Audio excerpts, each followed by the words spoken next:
পুলিশের সাবেক আইজি জনাব বেনজিরের বিরুদ্ধে একটা রিপোর্ট এসছে একটা দৈনিক পত্রিকা কালের কণ্ঠে। বেনজিরের ঘরে আলাদিনের চেরাগ। রিপোর্টের কিছু অংশ একটু পড়তে চাই। আমরা অনেকেই সকালে ঘুম থেকে উঠে এই রিপোর্টটা দেখেছি।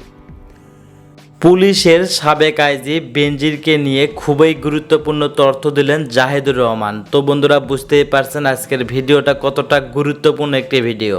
চলুন বন্ধুরা, ভিডিওতে আর বেশি কথা বলবো না, সরাসরি আজকে আমরা চলে যাব জাহিদুর রহমানের কাছে, আর আমরা তার কাছ থেকে শুনবো এই পুলিশের সাবেক আইজি বেনজিরের সম্পর্কে, আর জানবো এই বেনজির এখন বর্তমান কোথায় আছে, কিভাবে আছে, তা নিয়ে থাকতেছে আজকের ভিডিওতে বিস্তারিত। পুলিশের সাবেক আইজি জনাব বেনজিরের বিরুদ্ধে একটা রিপোর্ট এসছে একটা দৈনিক পত্রিকা কালের কণ্ঠে। বেনজিরের ঘরে আলাদিনের চেরাগ। রিপোর্টের কিছু অংশ একটু পড়তে চাই। আমরা অনেকেই সকালে ঘুম থেকে উঠে এই রিপোর্টটা দেখেছি। আর এই ধরনের রিপোর্ট কেন হচ্ছে, এটা দিয়ে আমরা আসলে কি বুঝতে পারি, সেই ব্যাপারটা নিয়ে একটু কথা বলতে চাই। ছোট্ট একটা ইঙ্গিত দিয়ে রাখি, বাংলাদেশ যে একটা আপাদমস্তক মাফিয়া স্টেটে পরিণত হয়েছে, এই রিপোর্টটা সেটাকে ইন্ডিকেট করে। একটু রিপোর্টটা পড়ি, তারপর আরেকটা আলাদিনের চেরাগের এরকম একটা রিপোর্ট এসেছিল, সেটার সাথে মিলিয়ে একটু কথা বলতে চাই।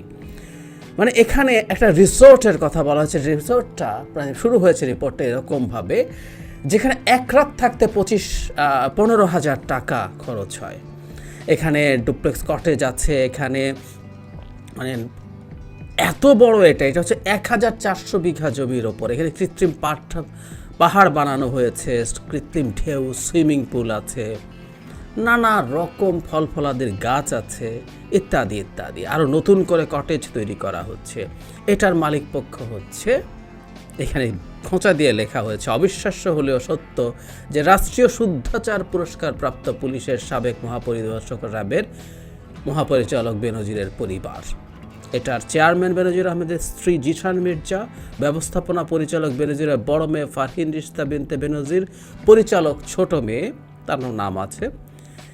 এটা শুধু তা না, আরও বহু কিছু, অনেকগুলো কোম্পানি আছে, বেশিরভাগ গোপালগঞ্জে। জেলা সদরের শাহাপুর ইউনিয়নের একটা এলাকাতে বিনিয়োগের পরিমাণ, প্রতিষ্ঠানগুলোতে বিনিয়োগের পরিমাণ 500 কোটি টাকার বেশি। এটা হচ্ছে গোপালগঞ্জে তার বিনিয়োগের পরিমাণ। অনুসন্ধানে জানা গেছে রাজধানীর অভিজাত এলাকাগুলোতে রয়েছে অঢেল সম্পদ, দামি ফ্ল্যাট, বাড়ি, ঢাকার কাছেই এলাকার পর দামি এলাকায় বিঘার পর বিঘা জমি। 2 মেয়ের নামে বেস্ট হোল্ডিংস ও 5 তারা হোটেল লা মেরিডিয়ানের রয়েছে 2 লাখ শেয়ার। পূর্বাচলে রয়েছে 40 কাঠার সুবিশাল জায়গা জুড়ে ডুপ্লেক্স বাড়ি, যার আনুমানিক মূল্য কমপক্ষে 45 কোটি টাকা। একই এলাকায় আছে 22 কাঠা মূল্যের আরও 10 বিঘা জমি। আরও অনেক কিছু জানা গেছে যে 34 বছরের চাকরি জীবনে বেতন ভাতা বাবদ মোট আয় করেছেন 1,84,89,200 টাকা। এর সাথে পদবি অনুযায়ী পেয়েছেন আনুষঙ্গিক সুবিধা, শুদ্ধাচার পুরস্কার ইত্যাদি ইত্যাদি আছে। তারপরে এরপর বর্ণনা দেওয়া শুরু হয়েছে। আমি কয়েকটা একটু পড়ি, মানে আমাদের অনেকের কাছে হয়তো সব কিছু জানার পরও কিছুটা অবাক লাগবে। বেস্ট হোল্ডিংস নামে একটি কোম্পানিতে বড় মেয়ের নামে 1 লাখ, ছোট মেয়ের নামে আরও 1 লাখ শেয়ার। শিশির বিন্দু নামের ফার্মের 5% মালিকানায় বড় মেয়ের, 5% ছোট মেয়ের। একই প্রতিষ্ঠানের স্ত্রীর আছে 15% অংশীদারি। এই প্রতিষ্ঠানের মোট 25% মালিকানা রয়েছে তার ফ্যামিলির মধ্যে। এরপর ফার্ম থেকে তারা নথি নিয়েছে, তো কালের কণ্ঠের কাছে ডকুমেন্ট আছে। 20 কোটি টাকা অনুমত মূলধনের সাভানা অ্যাগ্রো লিমিটেড পরিচালক 3 জন, 10 কোটি হলো তার স্ত্রী, সমপরিমাণ হচ্ছে মেয়ে, আরেকটা মেয়ে হচ্ছে তাই। তার মানে এগুলো সব কিছু তাদের আরেকটা সাভানা ন্যাচারাল পার্ক আছে, সেখানে সরজমিনে নিয়ে গিয়ে দেখা গেছে পার্কের আকার 600 বিঘা। পার্কটিকে বড় করতে আরও 800 বিঘা জমি কেনা হয়েছে, এখন ভরাট করা হচ্ছে। এরকম প্রচুর আছে। তাদের জন্ম কবে কি, এরপর রিসোর্টে গেছে, আমি আর ওই জায়গায় যাচ্ছি না। আরও কিছু সম্পদের তুলনা আছে, সেই সম্পদের বর্ণনা দিই। রাজধানীর গুলশানের সুবিশাল অভিজাত একটি অ্যাপার্টমেন্ট রয়েছে বেনজির আহমেদের। একটি অ্যাপার্টমেন্ট গুলশানের 1 নম্বরে 130 নম্বর সড়কের 1 নম্বর বাড়িটির নাম Rancon icon tower lake view. 12 ও 13 তলায় 8,600 বর্গফুটের বিলাসবহুল অ্যাপার্টমেন্ট রয়েছে তার। সূত্র জানায় 8,600 ব্যাগের বর্তমান বাজার মূল্য প্রায় 20 কোটি টাকা। কারা কারা ধরেছে এটা আর দরকার নেই আমাদের এখন। এছাড়া মগবাজার আদ্দিন হাসপাতাল সংলগ্ন ইস্টার্ন প্রপার্টিজের একটি বহুতল ভবনে 4,000 বর্গফুটের ফ্ল্যাট কিনেছেন বেনজির আহমেদ। পূর্বাচলের 45 কোটি টাকায় ব্যয়ে বাড়ি করেছেন। আনন্দ হাউজিং সোসাইটির দক্ষিণ পশ্চিম এলাকায় মোড়াপাড়ের পাশে এলাকা অন্তত 40 কাঠা জমির উপরে করেছেন বিলাসবহুল ডুপ্লেক্স বাড়ি। জমি ও বাড়ির মূল্য কমপক্ষে 45 কোটি টাকা। এখানে বাড়ি নির্মাণ করেছেন। রাজধানীর পূর্বাচলে ফারুক মার্কেটের পেছনের দিকে 17 নম্বর সেক্টরে 301 নম্বর রোডে জি ব্লকে 10 নম্বর প্লটের মালিক পুলিশের আইজি ইনি আর কি। স্থানীয়রা বলছেন 10 কাঠার বর্তমান বাজার মূল্য 22 কোটি টাকা। এখানে আইজি থাকার সময় প্লট কিনেছেন। নারায়ণগঞ্জের নওড়ায় বেনজির আহমেদের রয়েছে 2 বিঘা জমি, যার বাজার মূল্য প্রায় 20 কোটি টাকা। মানে এই আর কি মোটামুটি তারিয়ে, এবং তার সাথে যোগাযোগ করার চেষ্টা করা হয়েছে এবং তিনি সেই যোগাযোগে সাড়া দেননি, দেওয়ার কথা না। মোটা দাগে পড়লাম, রিপোর্ট আপনারা একটু খুঁজে পড়ে নেবেন, ওখানে বিস্তারিতভাবে সব কিছু বলা আছে। এখন কি বুঝি আমরা আসলে এটা দিয়ে? আমি একটু পেছনে যাই। এসালমের আলাদিনের প্রদীপ বা আলাদিনের চেরাগ নামে একটা রিপোর্ট এসেছিল একটা দেশের লিডিং পত্রিকায়। সেই পত্রিকায় যখন নিউজটা আসে তখন আমরা এই আলাপ করেছি, এসালমের মতো এত পাওয়ারফুল একটা গ্রুপ যারা সরকার চালায়, সরকারকে যেসব অলিগার্ক মূলত চালায় বা সরকারের সাথে মিলেমিশে চলে, সরকারও তাদেরকে দিয়ে তাদের স্বার্থ হাসিল করায়, তাদেরকে দিয়ে টাকা খাইয়ে সেটা বাটোয়ারা করায়, সেই এসালমের বিরুদ্ধে একটা রিপোর্ট কেন আসলো? তখন আমরা অনেকেই যৌক্তিকভাবে এই হিসাব বা এই আন্দাজ করেছিলাম, এই বিশ্লেষণ করেছিলাম, সেটা অন্য কোনো পাওয়ারফুল অলিগার্ক তো, বিরাট অলিগার্ক তো একটা না, 3, 4, 5টা আছে। তাদের মধ্যে অভ্যন্তরীণ কোনো সংঘাত বা সংকটের কারণেই এসালমের আলাদিনের চেরাগের কথা সামনে আসলো। যদিও এসব তথ্য যে একেবারে কেউ জানতো না, নট নেসেসারিলি, আর জেনে থাকলেও মানে ওই রিপোর্টটা দেখে মনে হয় যে তথ্যগুলো সরবরাহ করা হয়েছে রীতিমতো এত খুঁটিনাটি তথ্য। ঠিক একইভাবে আমরা এখন এই ব্যাপারটাকে এইভাবে দেখতে চাই। যারা বেনজির এত কিছু করেছে, আমরা অনেকে শোনার পর নিশ্চয় অবাক হয়নি। এগুলো তো আসলে দেশের সম্পদ, আমরা জানলাম, মানে আমাদের এটা শুনেই হয়তো এই দেশ সম্পর্কে না জানা অনেকের কাছে খুবই সারপ্রাইজিং লাগবে, কিন্তু এই ভদ্রলোকের এর কয়েক গুণ সম্পদ বিদেশে আছে, আমরা নিশ্চিত থাকতে পারি। বিভিন্ন দেশে আমেরিকার সম্পদ তো বাজেয়াপ্ত হয়েছে, যদি থেকে থাকে ইউরোপে থাকবে, দুবাইতে, এখন দুবাই হচ্ছে এসব মানুষজনের স্বর্গরাজ্য, মালয়েশিয়া আছে, বহু জায়গা আছে, কানাডায় থাকতে পারে, হোয়াট এভার। আমরা চোখ বন্ধ করে বলে রাখতে পারি যা আমরা শুনলাম জানলাম তার কয়েক গুণ সম্পদ তার আছে বিদেশে, কোনো সন্দেহ নাই। এতদিন কথাবার্তা হয় নাই, উচ্চবাচ্য হয় নাই, কেউ কি জানতো না এসব তথ্য? অবশ্যই জানতো। যে পত্রিকাটি রিপোর্ট করেছে তাদের কাছেও কি তথ্য ছিল না? ছিল।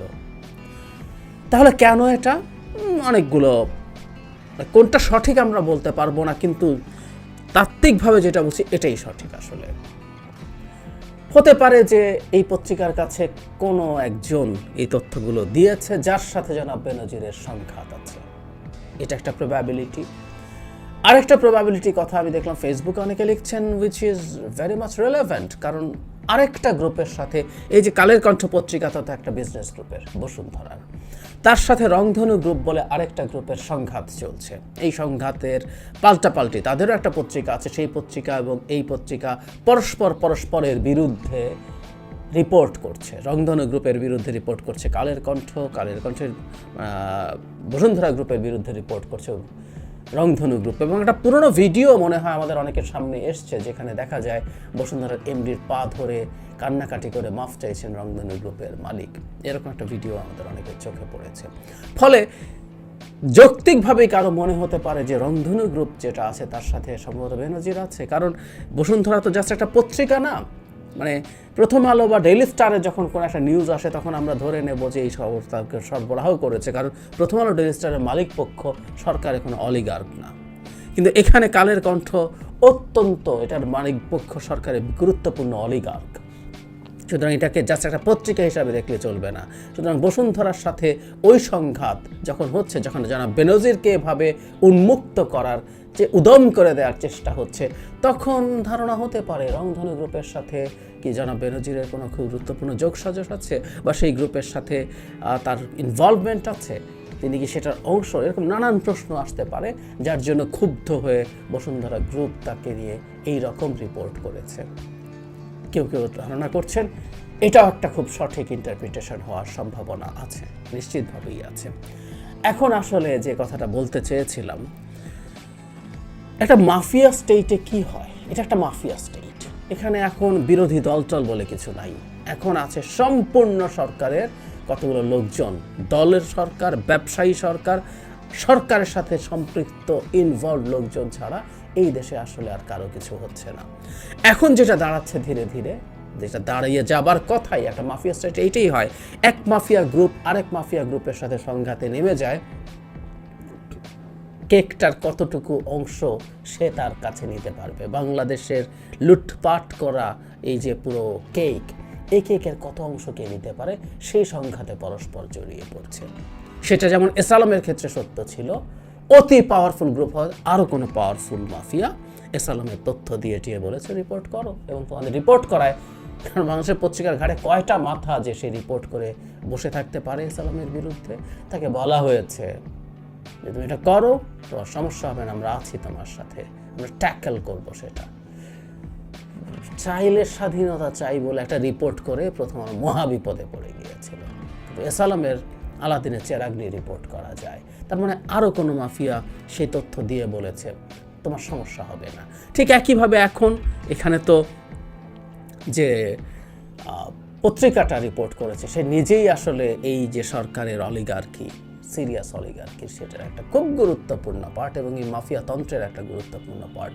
সুতরাং অনিবার্যভাবেই এটা হতে পারে যে পরস্পরের মধ্যে সংঘাত, পরস্পরের মধ্যে লেগে গেছে। এখন কে কতটুকু খাবে, কার খাওয়ার পরিমাণ কতটুকু হবে, এবং শুধু খাওয়ার তো ব্যাপার না, এখানে এই সব মাফিয়া তন্ত্রের মধ্যে মাফিয়াদের মধ্যে ইগো কাজ করে। সুতরাং খাওয়ার পরিমাণ at the same time car car ego satisfy করতে পারবে, সে সেই চেষ্টায় নামছে, সেই চেষ্টায় নামছে। এবং আরেকটা জিনিস দাঁড়ায়, এই মাফিয়া তন্ত্রের মধ্যে এক মাফিয়ার সাথে আরেক মাফিয়ার যখন সংঘাত হয়, সেই সংঘাতে যে জিতে যায় সেই মাফিয়া প্রিভেইল করে, এবং অন্যান্য ছোট উঠতি মাফিয়া, ঠিক পাড়ার মাস্তানের মতো, দুই মাস্তানের মধ্যে যে মাস্তান, দুই পরস্পর যারা শক্তিশালী মাস্তানকে পিটিয়ে বা খুন করে আরেক মাস্তানকে শেষ করে একচ্ছত্র আধিপত্য বাস্তবায়ন করে, সো দ্যাট সে যা করে, যা ইচ্ছা তাই করতে পারে, পাড়ার থাকা সব মানুষ তাকে মেনে চলে, উঠতি মাস্তানরাও তাকে গুরু মেনে চলে।